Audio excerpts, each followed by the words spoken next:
Conor McGregor set history a couple weeks ago, 2 belts. Now everybody's trying to figure out what next. He's got Aldo at 145, Khabib, Tony Ferguson, Nate Diaz all at 155, maybe even Tyron Woodley at 170. You, as a fan, what do you want to see Conor McGregor do next? You know what, Conor?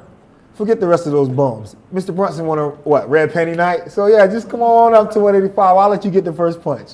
I think he'll fight Woodley because that's a good fight for him. It's a good fight for UFC. And it's a fight he can win, very winnable. He actually can win a lot of fights. I'd like to see him fight Khabib. I love Khabib. He's a cool dude, man. And ever since he wore that beanie-looking thing out, I was like, that thing is dope. Yeah, you're cool.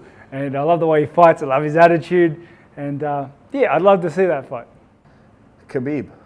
Yeah, because I think that, Khabib being the style that he is, I see Conor stopping him, and I see the world being very disappointed on how he stops him. Khabib, he was raised wrestling in one of the toughest countries as well, so I think he's just going to go out there, and I think he'd definitely get the win over McGregor. As long as he can get past the reach and stand up. I mean, McGregor's always got a punching chance, but in the wrestle, he's got no chance against Khabib. You should watch my breakdown on whether Khabib is the boogeyman or not. I don't think he is the boogeyman. I don't think he does have the key to beating McGregor. Conor being from Europe, he would have been exposed to the Russian style a much longer time than, say, an American. An American, and then they had Chechen, they haven't been exposed to them. They've seen the guys that have made the UFC. Whereas Conor's been fighting throughout Europe.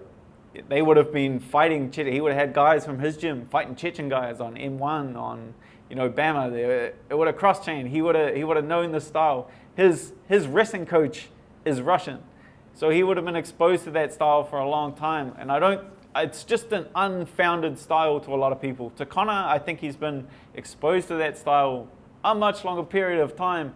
So I think he kind of knows it, and I don't think that fight's as hard as everyone's kind of making it out to be.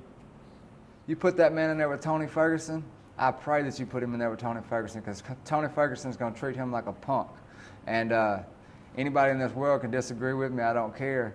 Make that fight happen and see what happens. Like, I want him to fight Woodley for that 3rd belt, man. I think that would be so cool. And, no one's going to be able to match that. Like, 3rd belt is going to be unbelievable. I'd like to see him fight someone out of the box, like maybe we'll bring out GSP out of retirement. Let's fight him. That'd be a good fight. Imagine the media for that. Imagine the pay-per-views. You got to start giving him a slice of the action then. If he's making 10, 20 million or whatever he's making per fight, and you look at fights of Mayweather and Pacquiao, 150 and $300 million. You've got to start paying him a little bit more, I think. And he's earned it. He's earned it. He talks a lot of shit, but he backs it up. He backs it up like no one else. And he's Irish, so he's all right.